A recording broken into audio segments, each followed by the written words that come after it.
everybody. We got to I'm not even here. Don't even worry about me. It's okay. It's okay. No. You guys chat. I will fix it. We'll do it that way. All right. I'll be the guy behind the scenes. Hello, everybody. Welcome to another edition of... There he is. He's live. Us. Hey, what's up, everybody? I'm here. He's here. I am the voice behind the camera. I am the relegation guy on the bets. I'm the crazy Colombian. All right, Here is sorry Diego. about that. Welcome, everybody. Welcome to our latest episode of A Soccer Fan Walks Into a Bar. I feel like I'm a little echoey in my own ears, guys. Do I sound okay to you? You sound good. fine to me, yeah. Okay. You were far. Once you got close, you got good. So welcome. Happy Monday, or What's up? if you are getting this on Spotify or Apple Podcasts, happy Tuesday morning. Please, as always, bear with us as we start to incorporate new tools and new widgets and new things like that. Yep. This is our first ever time also, in addition to being on Twitch, streaming live on YouTube. So we are YT. officially live on, as the younger streamers call it, the red site. The red side. Yes, there's the purple, the purple, green, the red. Yeah, we don't talk about the green. Oh. No greens. No green. Come on, I love green. Well, hopefully if this continues to do well, we'll have some green. Okay. So yes, we are. There you go. Get literally close. Just came downstairs from watching the final match of match day 22. But before we get to any of the soccer / football / calcio / foosball / All football, that stuff, man. anything and everything, guys. How was your weekend? Are you warm? Are you dry? Are you safe? Well, believe it or not, we were warm. I was warm at the brewery. I lived in this place for the past weekend. It was great. We got Taylor Swift night. We had kids parties. We had all kinds of salsa night. We were busy. Good. All over the place. So it was great. And thank you, everybody. If you're watching and you were here during the weekend, apologize for all the craziness, but we appreciate you being here. Nats, how about you?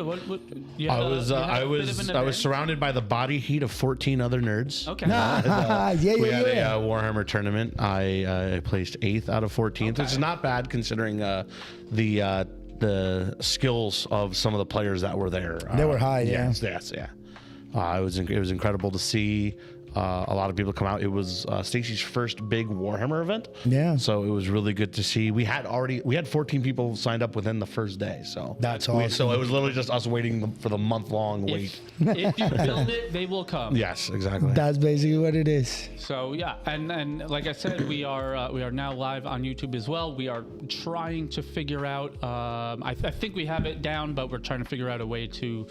At least on our end, incorporate both chats together. Yeah. So if for whatever reason we don't immediately respond to one of your messages in chat, whether it's Twitch or YouTube, again, please bear with us. Bear with us. Yeah, please do.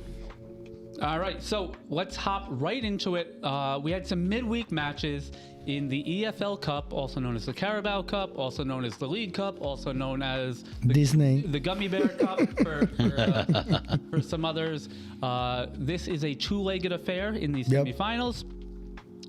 So the first match was at Newcastle United hosting Manchester City. City came away from home with a 2-0 victory. Goals from Antoine Semenyo in the 53rd and Ryan Cherky in the 9th minute of stoppage time. Semenyo with a goal in his 3rd straight match. Very happy. Very good for him. In his swan song with Bournemouth, and then his first 2 matches with Man City. Yep. At the time of that match, he has yet to feature in the Premier League yet for Man City because of these cups. He scored in the FA Cup and now the EFL Cup. Yep. So, but it's a good way for him to start that way, starting nothing too official, get your gears going, get, synergy with the team. And he showed it. I mean, even in the last match, he scored 2. Yeah. Well, one taken away, but, he scored 2. Yeah, and it was a beautiful goal. Oh, hell of a goal, man. Really was, I was a little upset about that one. I'm not laughing. Yeah. And then on the other side of the bracket, a London derby, Chelsea and Arsenal. Yep. This match was at Stamford Bridge. Chelsea was the host, and it looked like Arsenal would walk away pretty handily early, and then Chelsea showed up at the end. Alejandro Garnacho really is starting to put together some nice matches for Chelsea. Yep. It was a 3-2 final, so Ben White in the 7th, Victor Gyökeres in the 49th, Garnacho in the 57th, Zubamendi with what we thought was going to be an insurance goal in the 71st Yeah. before Garnacho again in the 83rd. And then those last 7 minutes and then stoppage time, Chelsea was pushing forward. Yep. So again, a good grind it out Grind it out. result Yeah. for Arsenal, and they will go back to the Emirates. I think We had a good next result. month. Yeah, No, in a month. It's about a month. Yeah. No, 2 weeks. 2 weeks. 2 weeks. 2 weeks. Okay. Yes. For the return leg. So Yeah, not this week, next week. both away teams did come out with victories, oddly enough, which is not the common thing, Not the especially expected, in the yeah. Cup semifinal. Yeah, especially at this point of the tournament. But You're right. yeah, no, we're right there with it. Arsenal are look. You got something for me? Yeah, turn the ghostly music down a little bit. The ghostly music. I like it though, but it was in my ear too much. I couldn't hear you. But no, you're right. Yeah. Both visiting teams winning gives them a huge advantage to come back. Now it's all about managing results. You don't want to just park the bus, as we like to say. You want to keep attacking, but now you got an advantage. You got something to play with, just in case there is no away goal differences or anything like that. So, as long as they don't win the other match, you should be good to go. You know what I mean? Both teams should be good to go. And maybe watching an Arsenal Manchester City final would be Another one. another one. Hey, listen, that's what Arsenal needs, to be honest with you. That little type of competition, get those jitters and cobwebs out. You know what I mean? Hasn't been turning out how Arsenal has been winning the last results, but everybody else is suffering from the same problems at this moment. You know what I mean? It's not just Arsenal not getting that win that expected, everybody else, So this is just the way the year is developing for every single one of the Premier League teams. You can take any team for granted right now. Every single team is playing hard. Even if you're at the bottom, the ones that are at the bottom are fighting even harder to not, get relegated. Well, we're going to talk about that because the league this week was all over Insane. the place. It was crazy. In the best way possible. Yep. Correct, yeah. So, and you know what?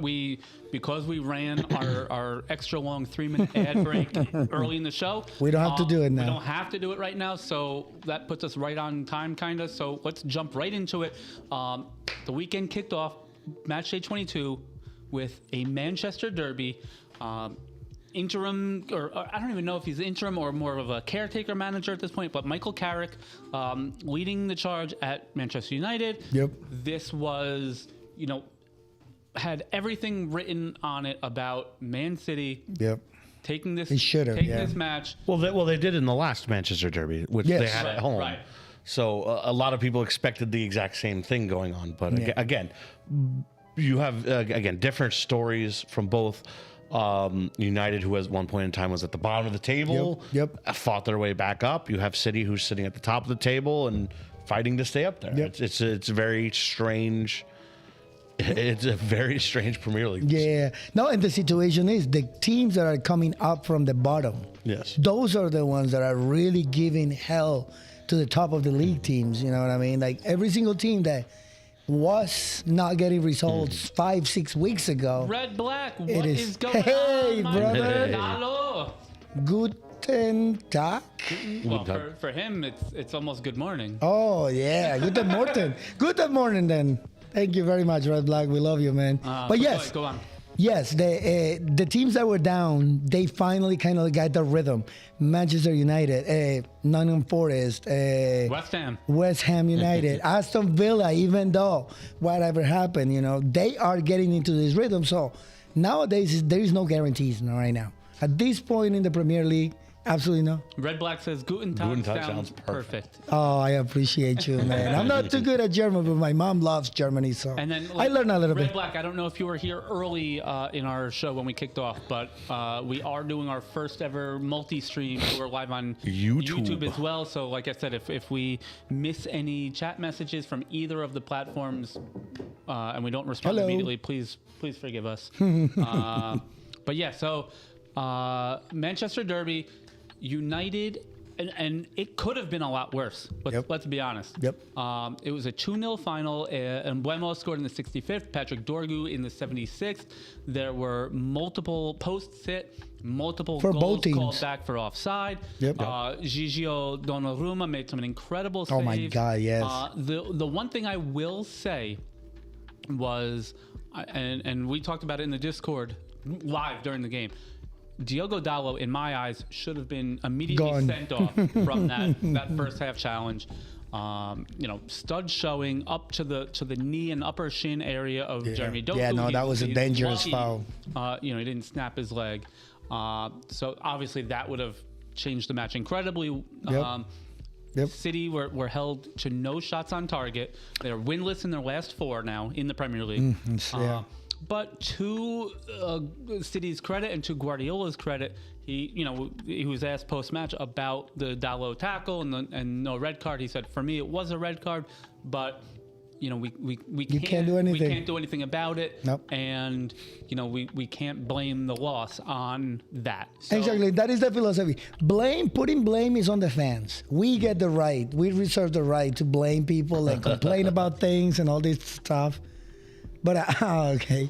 But anyways, like Guardiola said, what happens in the game, it happens in the game, and you got to move on and you got to try to get the result the best way you can. And it didn't happen. Actually, Haaland let me down. I had some predictions, and I thought I was going to get him all, man. I was just listening to, on my way in here today, I was listening to SiriusXM FC. Shout out. They do some great work over there.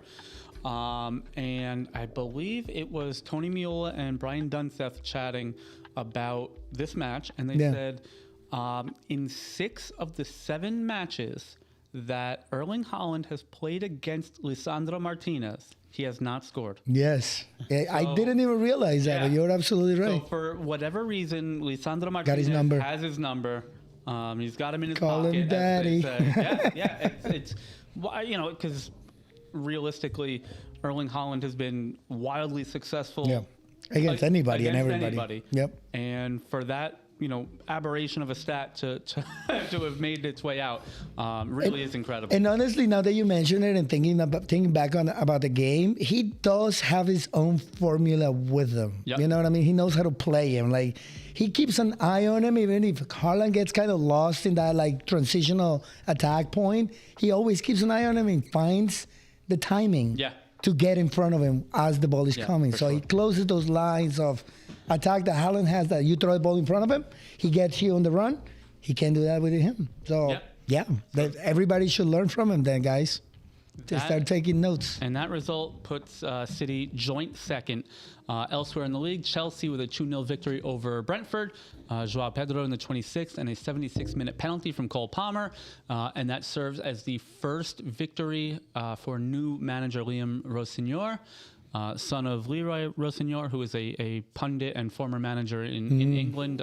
He works with the Premier League now for their Fan Zone show, which I have had the absolute privilege of appearing on probably about a half a dozen times now over the years. You're the in-house American Bournemouth supporting group. I like it. There's not many of us. It also helps that my schedule kind of works with when the show is on. You're up at 6 a.m. That's so what needs to happen. I drop the girls off at school and I come right here to chit chat and chat with them. So, geez, take it easy there, Diego. Bong. You break it, you bought it. Across into Nottingham. Nottingham Forest, with all their struggles, hosted Arsenal.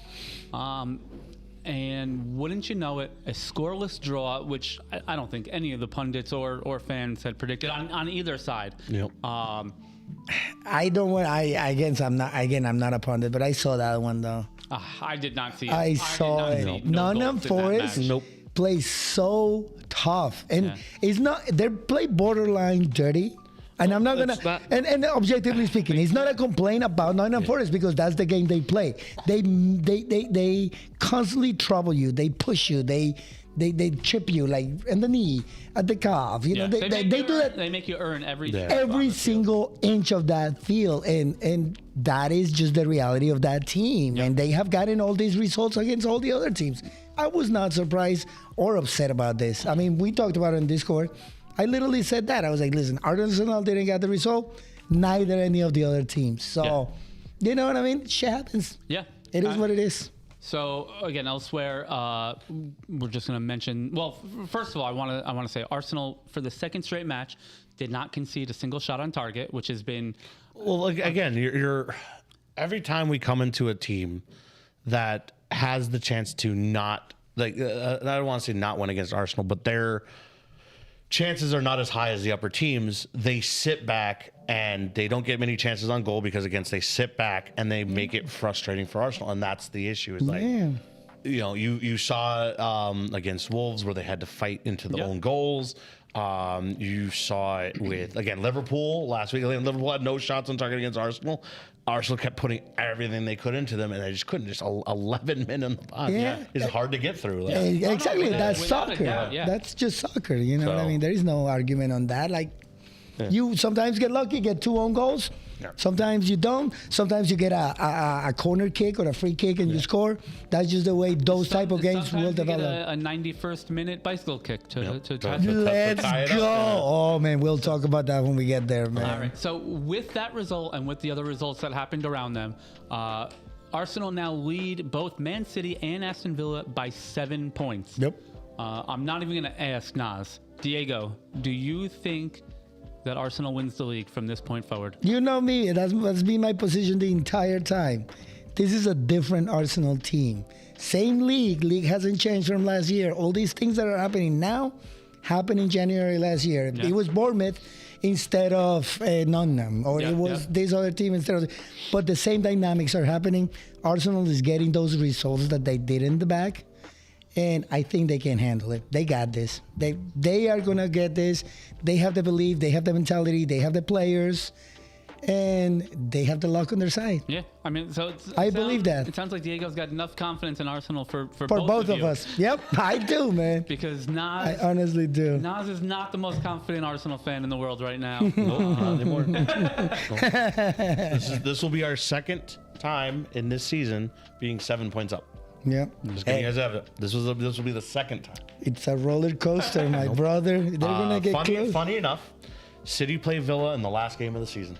Oh, just as a heads up. That's funny. I find that funny. Yeah, we'll see. But I do believe that they got this. I mean, it's gonna be tight. Yes, it's not gonna be easy at all, especially in the last 5 to 6 matches. Everybody's coming with everything they got because.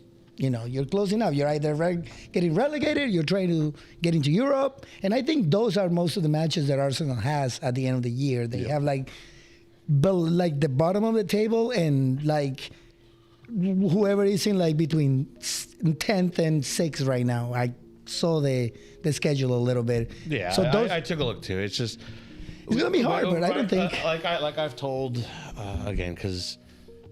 Over the weekend, I just had to ignore our self-pundit Arsenal fans that always hype up everything, no matter what it is, and I'm like, you guys got to stop. No, it's not hype. They have a countdown, right, on how many games. No, that's too much. Instead of counting down how many games until St. Tottenham's Day, they have how many games until Arsenal can win the league, and I'm like, you guys got to stop. That is you ridiculous. Look at the next game, you right? can't do that. We play Milan next, one at a time. Then we play Man United at home in the Premier League, who just beat City. That is gotta be thing. careful because if they come out of nowhere and they win, we're giving up points to City and Villa. I just can't with the fans anymore. I can't. Yeah. No. I want to meet a realistic Arsenal fan. All these people that are like, we're gonna do this, we're gonna do that. Shut up. Yeah. I'll bet you $100 right now that this 7-point lead doesn't stick. Oh no, he's not going to. I will bet any Arsenal fan.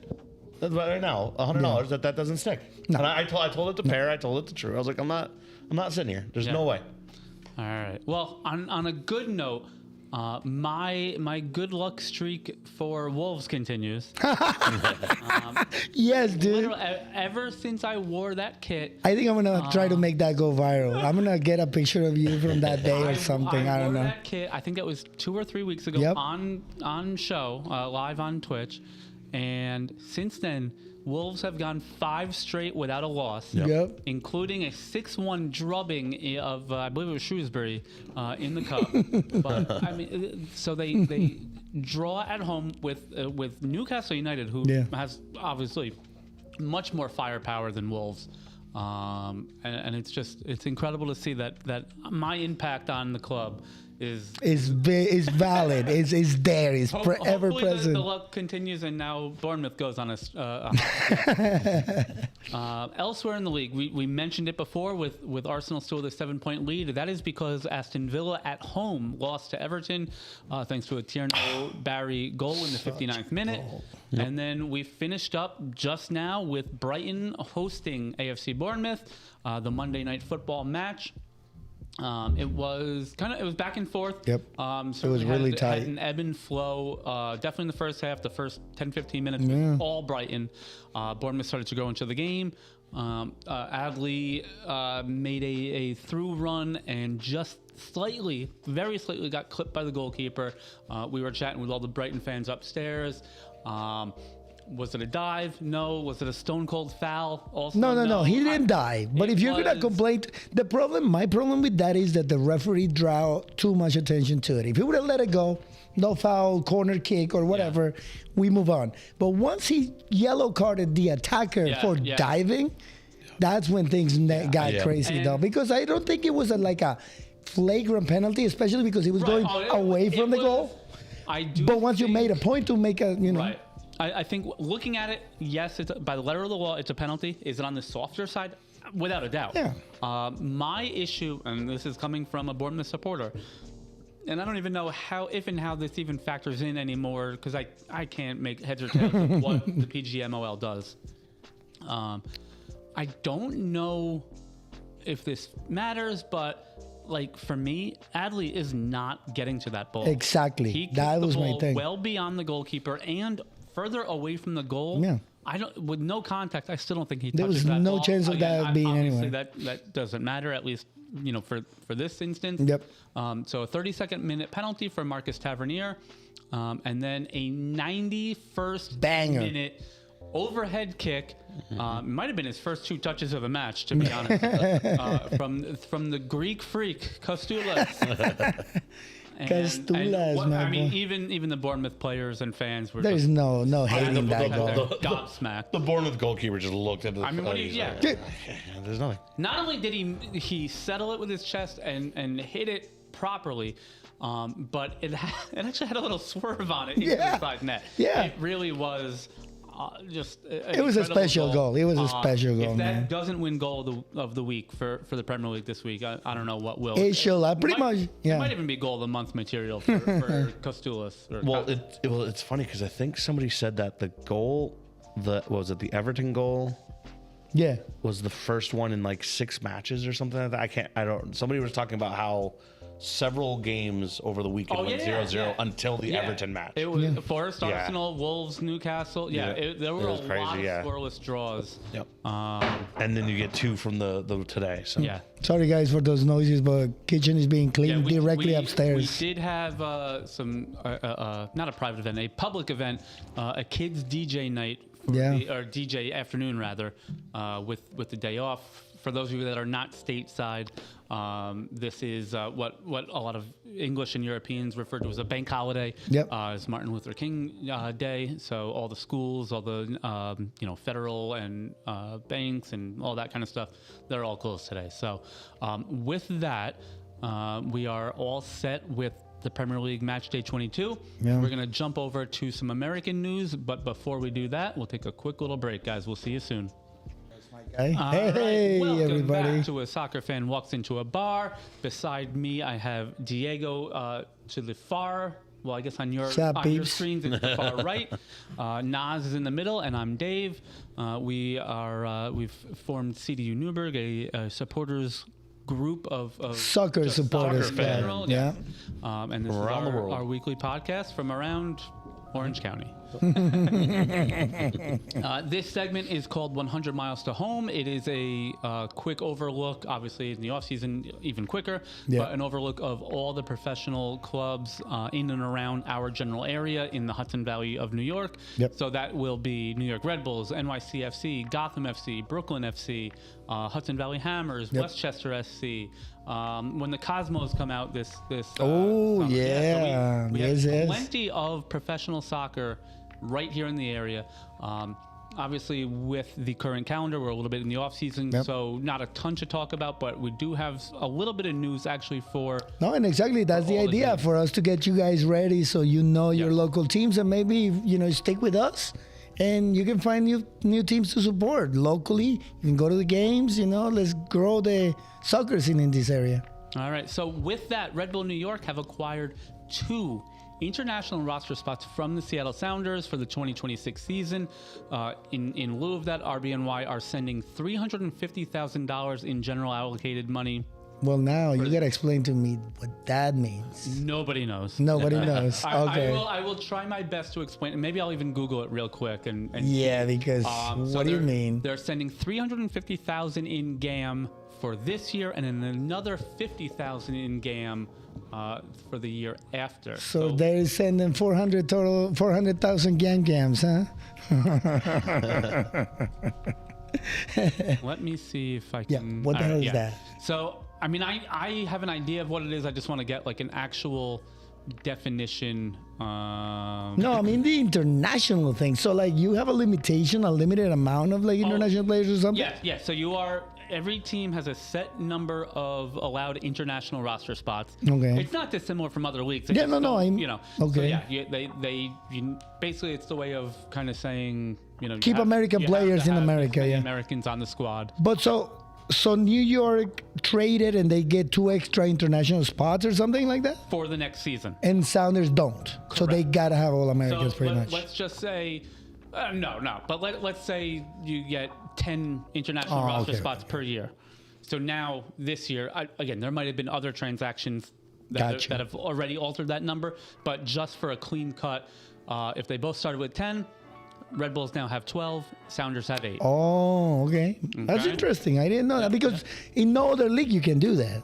Correct. You got to stay with what you have and you can trade it that. Oh, okay. That's interesting though. So, and then with that, the use of general allocated money, you can, quote unquote, buy down someone's salary. So, because obviously the MLS is a salary cap league, so that matters. So the example here, if player X has a salary budget charge of $450,000 and the club uses $300,000 in GAM, his now effective number against the cap is $150,000. Oh, that's good. Okay, that's pretty cool. You can also use it to quote unquote buy down a loan. So if the club pays $500,000 to acquire a player via transfer, and they can apply that in GAM. Nice. To so that's basically. So it's basically It's like a slush fund. It's like a debit. Like you can charge. Like we'll give you $400,000 or $500,000 in this case in money. You give us 2 roster spots as the trade, and now you have $500,000 to use towards your players and how to bring down your cap. Correct. Nice. So that's the thing. So every team gets. Again, however many millions of dollars, just for an even number, we'll call it $1 million. Every team can use that $1 million in different ways. So we have the 2 ways I just mentioned. You can also use it to sign homegrown players. And that, again, will not count against your budgetary charge at that point. So nice. Okay. It's creative ways without going back to the old like NASL potentially bankrupting yourself by just being super ambitious. Gotcha. It's interesting though. It's a good way to keep it even. It's a way to open the purse strings a little bit without the floodgates kind letting it go forward. So keeping the competitive balance. Nice. So, well, thank you for the lesson, sir. Of course. Elsewhere across the Hudson River, NYCFC have announced that Michi Ilenic has been loaned out to Polish side. Wait for it here. Rocco Czestochowa. Nice. You actually did good though. I doubt that. No.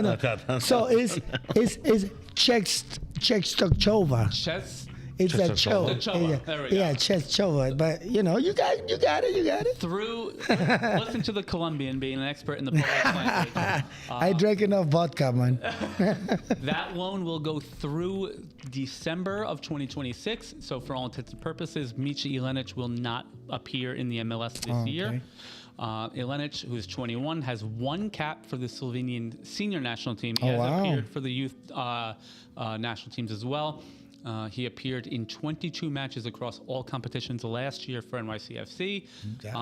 This deal, while Ilenic, who's young and kind of very up and down, scares me a little bit just in the sense that we've already lost Justin Hack, a center defender. And that's what I was going to say. The defense is your cornerstone. The back line is my gut tells, and again, there's probably other relationships abound with it, but I unless he wanted to get back closer to his home. Yeah. What interests me is through December 2026. Yeah. Like, why are you missing the entire season of your? I don't know. Yeah, no, it's a little weird. Like I said, unless it is a mutual thing where Ilenic just wants to be back home, and maybe NYCFC does have some other plans in the wings. I don't know that. Yeah. So obviously, I'm hoping that beyond this, maybe on next week's show, we'll be announcing a signing. For their back line. But because he's been decimated. I mean, since the end of the last season, you started losing defensive players, and now you're just giving them away. Yep. Yeah. No, it's definitely going to be a tough, but it's also this is the tough part of a salary cap league. So on to the women's side, Gotham FC and the NWSL have announced the 2026 schedule. So Gotham, as a reward of being the NWSL champions from last year, they are in the FIFA Women's Champion Cup. Nice. So they'll be playing January 28th and February 1st. Both of those matches are in London. I believe one of them is at Brentford's stadium, and I think the final might be at the Emirates. Wow. It's really awesome that they're doing this with the women's championship. Yeah. And that is catching on. Like, I know that this has been happening for at least 5, 6, maybe 10 years since all the female leagues have started going on, but it is actually becoming prevalent, and it's kind of like surfacing into the foreground. Right. That is an amazing thing for them, though. As for the NWSL season, they will kick off away at expansion side Boston Legacy FC, who plays at Gillette Stadium. That is March 14th. And then the following weekend on March 21st, Gotham will have their home opener against North Carolina Courage at Sports Illustrated Stadium, formerly Red Bull Arena. So good luck to them as they kick off their campaign to defend their title. At the lower ranks, Brooklyn FC, USL team, have announced the signing of Rockland County and New York native Tommy McNamara. So McNamara is someone I've known as a player for decades now. McNamara has made 219 regular season appearances in the MLS from 2014 to 2023, including some of his best years being with NYCFC. He scored 13 goals in 86 appearances for the Pigeons between 2015 and 2018. I know you love them. I had to zing it in there. The Pigeons. All right. So that will cover. That's gonna be the one. Yeah. Every time you say Pigeons, I'm gonna go. I gotta start getting the soundboard together. Don't worry, I got you. I'll be your soundboard, baby. Right. Moving on to what's on tap. Our week of looking forward to some important matches. This is a combination of big matches, of matches that will be broadcasting live on Twitch, some matches that we'll be having upstairs in the tap room for live watch parties, and some of them that we just want to talk about. Exactly. So we will kick off Tuesday. We're gonna make tomorrow. Jeez. Tuesday we're gonna make every effort to have 2 time slots on Twitch. For the Champions League matches.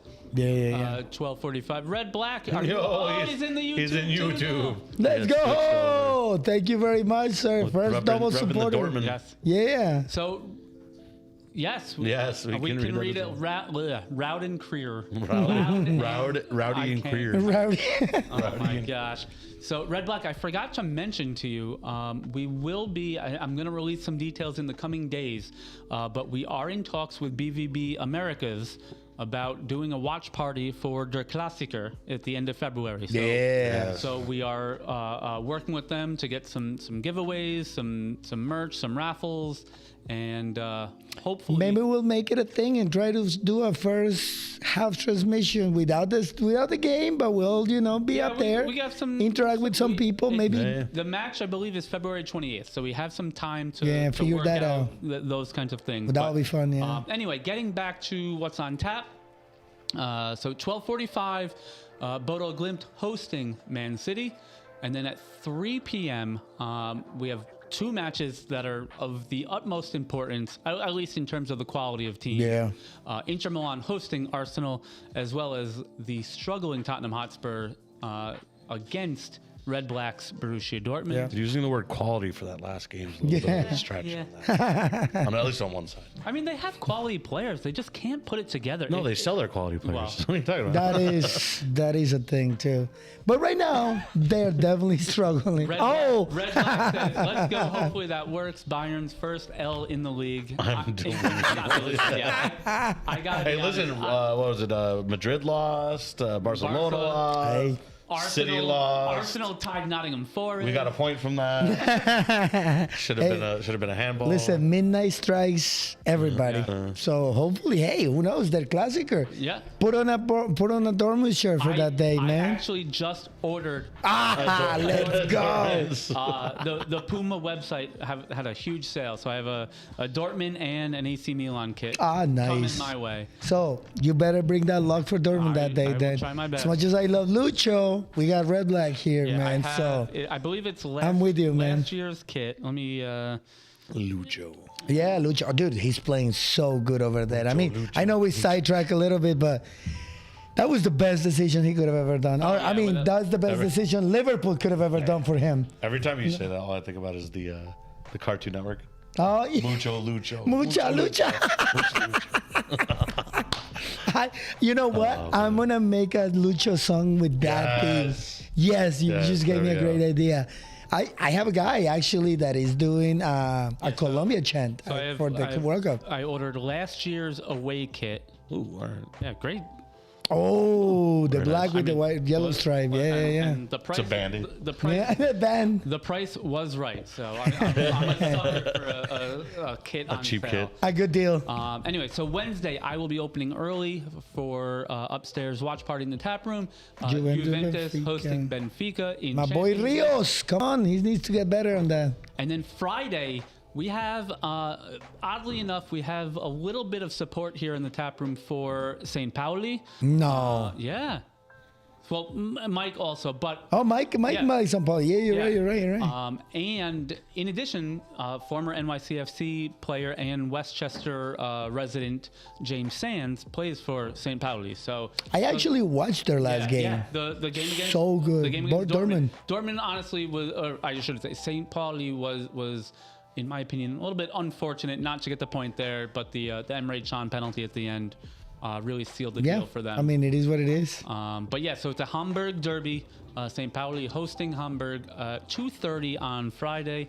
Nice. I'm trying to think of how I want to phrase it. I mean, obviously St. Pauli is struggling this season. Yeah. But the German derbies are just second to none. The fans are so good. And St. Pauli, I don't know if Red Black has any insight on that, but everyone I've talked to that follows Bundesliga, even if obviously St. Pauli is not their team that they support, but They got a soft spot for it. They Yeah. love the fan base. Yep.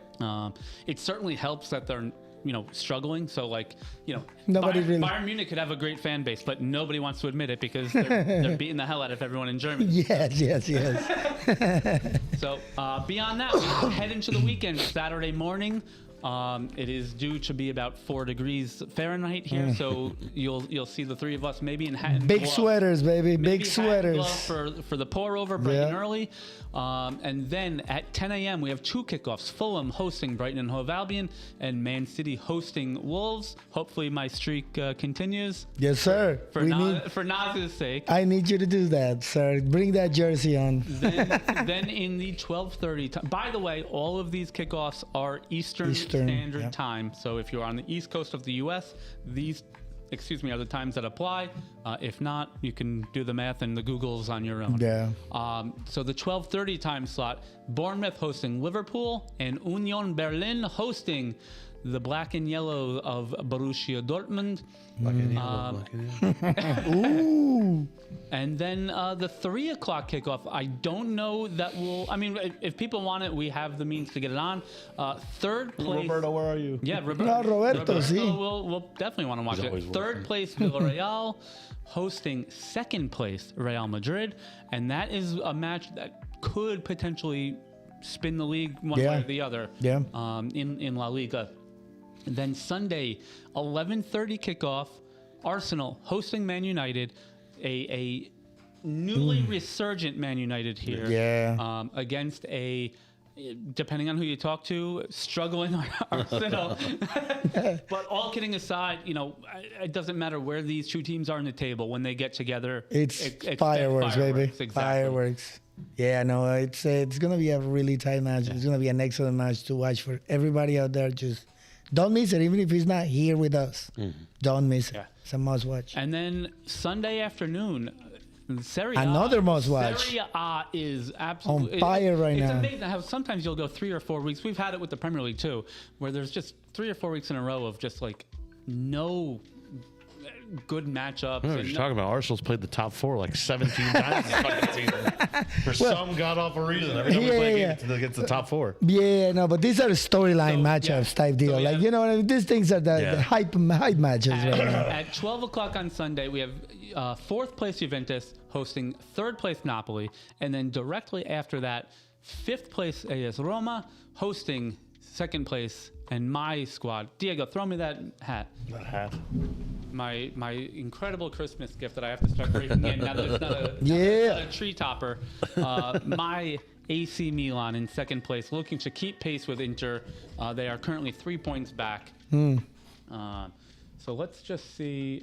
You know what? We're good on ads. Let's go right into One for the Road. All right. For those of you that are first time viewer or listener, One for the Road is kind of our little drops of information, stats that they just don't have a neat way of fitting into our normal show run. So we save them for the end. Some tidbits. Some are fun, quirky stories. Some are very important to the game. And we just kind of jump around there. So I will let Naz kick off with his One for the Road. Yes, as we all know, AFCON has been going on. Yep. We had the final between Senegal and Morocco, Oh which my God, was one of the quirkiest games you'll ever see in your life. Oh, absolutely. And the funny thing is, the quirky part started towards the end. At the very end. Yes, when Morocco was essentially awarded what seemed to be a ridiculous penalty. Yep. Senegal decides to protest by pulling their players off the field for what felt like an hour, but It was really about 15 minutes. 15 minutes back. When they come back on, the second goalkeeper is sitting next to the goal with a towel because all of the ball boys from Morocco have stolen the towels, for the goalkeepers, and they're physically trying to steal this towel from this guy, and they're dragging him off the field. It was insanity. It was the craziest thing I've ever seen. I had to watch it. I saw the news and but you know what? Props to Mane. Yeah. The one thing I do have to say about all this craziness, because it was hilarious, and that just happens over there. In that side of the world, shit like that happens all the time. But Mane stayed on the field. Like you saw the image. He himself was like, come on, guys, let's go back. And what happened? They missed the freaking penalty. I mean, Diaz, after 15 minutes, with a cheeky, what are you doing? yeah. How are you going to score that? I mean, he did incredibly well for AC Milan. I was sad to see him go back to Real Madrid. But Brahim Diaz he won the golden ball or golden boot, I don't recall, for leading scorer and best player at AFCON. The delay was about 15 minutes, so that is certainly a factor. But that was one of, if not the worst Panenka attempt I've ever seen. And a lot of fans were like, "Oh, they should have re-kicked the penalty because the goalkeeper was off of both feet by the time he went to dig." I'm like, what are you talking about? Yeah. Crazy. The goalkeeper in that game for Senegal was the much maligned Edouard Mendy formerly of Chelsea. Yeah. So evil. That was nonsense. I love that one. I actually had forgotten. Yeah, Senegal goes to score an extra time after the missed penalty, and they take it despite their tantrum. Shenanigans. Their little baby tantrum they threw after the penalty. All that being said, well, you know what? Actually, now that you said that and try to put some context into it. That is one of the least violent things. It was weird and funny and cheeky, like you said, but at least they didn't start beating each other down like they do in other matches. To give a little bit of defense to Senegal, I tried to watch as many highlights as I could. The penalty was ridiculous. But I mean, apparently there were Moroccan fans also trying to get onto the field. That was part of why the manager of Senegal was told them to leave. Papa Thiaw was trying to get his team off into the dressing room. So it wasn't all 100% in protest. Obviously, we've been reading enough, especially from other outlets from other countries. Not that U.S. news is any better, but a lot of them are like clickbaity. Of course, articles and headlines. So the problem with the theme of this AFCON is there was a lot of times where people felt that the home team of Morocco was being playing favored. Home team favorite things. And, it was Morocco rules, as they say. It also, again, we've had this conversation about big teams in Spain, in England, in Italy. Morocco is also a damn good team. So when they're applying pressure, when they have a home field advantage, when you have the crowd in, whether the referees are cognizant of it or not, there's going to the pressure is there. It's just natural to do that. So again, I'm not giving the referees a pass. I'm not giving the Moroccan squad a pass, but I'm just objectively kind of seeing what I see and that's just what it is. Letting it shake out from there. All right, my one for the Diego. You have nothing, right? No, I am in with the last one. That's what I was looking at. So my one for the road was a very interesting post-match presser from Crystal Palace manager Oliver Glasner. Nas, Diego, and I have been talking for weeks, it seems, that the shine has kind of come off this Palace squad. Yeah. Sad, though. Post-match, Glasner has accused the Crystal Palace hierarchy of, quote-unquote, abandoning him and the team after the latest transfer news. So after one Premier League match, in August, they sold Eberechi Eze to Arsenal for £69.3 million. And then I believe it just went across the line either yesterday or this morning. They have now sold Mark Guehi to Man City for the paltry sum of only £23 million, although Nas did acknowledge earlier. The reason the number is as low as it is because he's out of contract this summer. So they're getting whatever they can. Correct. And that was the thing is he actually, according to his group, he actually called Arsenal to see if they could take him on in this transfer. And Arsenal's like, we have no space for you. We've got a lot of good guys. You'd have to fight for your spot. Yeah. And City called him with guarantees. Yeah. And he was like, let's go. Whatever Man City offers you, take it. Yeah. And Crystal Palace went like For the record, I do think there was an offer on the table last summer for about £65 million for Guehi. Mm-hmm. So, but that being said, Crystal Palace they are a historic club. Yeah. They won their first silverware, I think, like 60 or 70, or was there ever? I think it was their first. It was trophy ever. It was ever. They won the FA Cup last. That was ever. Last May or June. Because in Colombia it was a huge deal Yeah. because of the two Colombians playing in it. So It does feel like one of those things that you see in baseball a lot is we've won something, now let's profit off of it. Yeah. that's it. Because it's like the odds of us doing it again are slim. Yep. Let's take the assets that got us there and profit on them and use them to build the next one or Yep. whatever is going to Or happen. try at And that's least. what Yeah. happened. You got 70 million almost for you got 23 million for Guehi. It's 100 mil. anyways. So I can understand where. He's coming from, but I can also see it from Crystal Palace side Yeah. again. Seeing it that way. Yeah, neither of them are wrong in that sense. The way he comes out and says this makes me think that Glasner and the front office had an understanding of we won the FA Cup. Don't forget, they were supposed to be in Europa League. Mm-hmm. And because They got of taken the out. relationship of John Textor, the owner, to and now the other club is escaping me. It's a French club. Is it Marseille? Lille. Leon. It was Leon, I think. Olympique Lyon. That sounds right. Either way, they were unable to kind of differentiate the ownership, and they got the axe. relegated down to Conference League, and Nottingham Forest was the team that Went up. that took that spot. That was not. It's been a debacle from day one. And it's frustrating for him. Yeah. Yeah, obviously they beat Liverpool in the Charity Shield in penalties. Then I think a week later, Eze goes to Arsenal. Yeah, which apparently, hey, Guardiola counts Shield, so technically they won 2 silverware. But yeah, so it's just Sometimes you gotta count what you gotta count. No. I'm making fun of it because a lot of people don't count the Shield. No, it shouldn't. To be honest. Well, I think it's. I mean, you have the bet. Well, it's like the Europa League winners facing off against the Champions League winners. Yeah. You have the best in the FA Cup UEFA versus the Super best Cup. in the thing, and they play against each other for the Shield. And it makes sense. Like you have the 2 best teams playing against each other for the first piece of silverware. Yeah. So I count it because you have the 2 best teams going. If it's a matter of yes or no, I say yes, count it.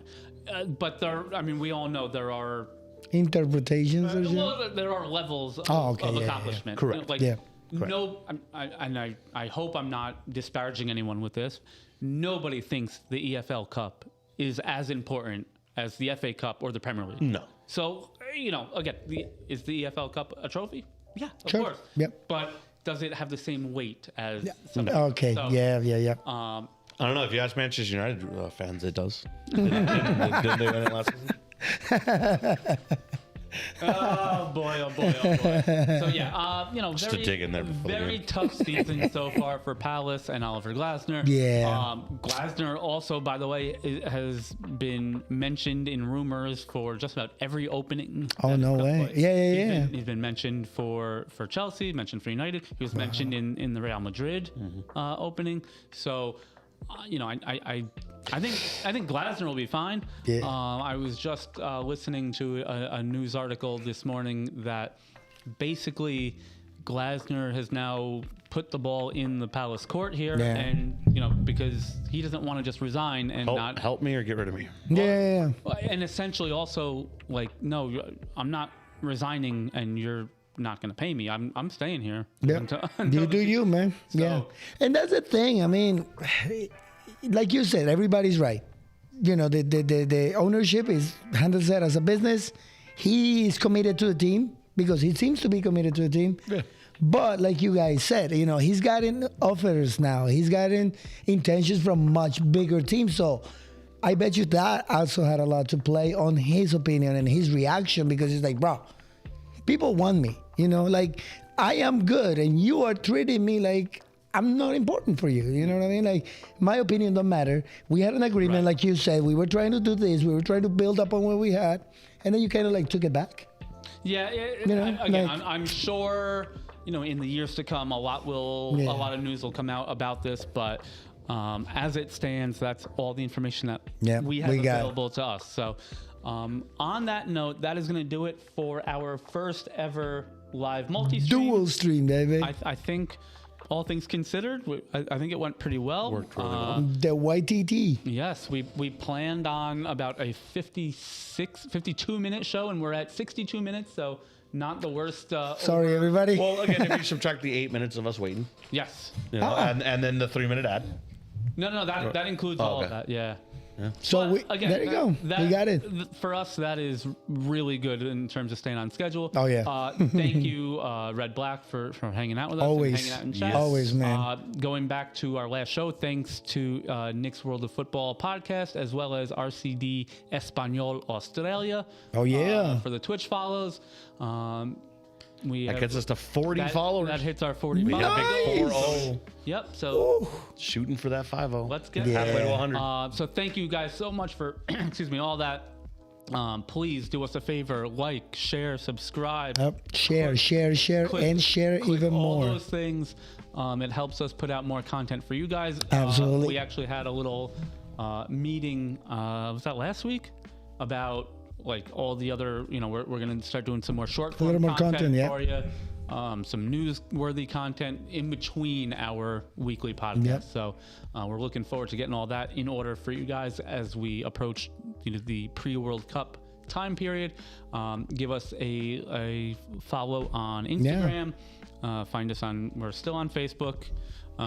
Discord, our Discord is starting to grow even more. Check out our website, www.cdunewburgh.com. If you have any questions or inquiries or suggestions, or things you want us to talk about on the podcast, you can throw us an email. It is Davey's actually really good at checking those, so he'll be podcast@cdunewburgh.com. If you have any general inquiries, you can throw it there or on any of our socials, and we will get to that. So again, thank you guys so much. Stay warm, stay dry, and we will see you hopefully tomorrow live for these Champions League matches. So have a blessed week, everybody. Cheers, guys. Cheers.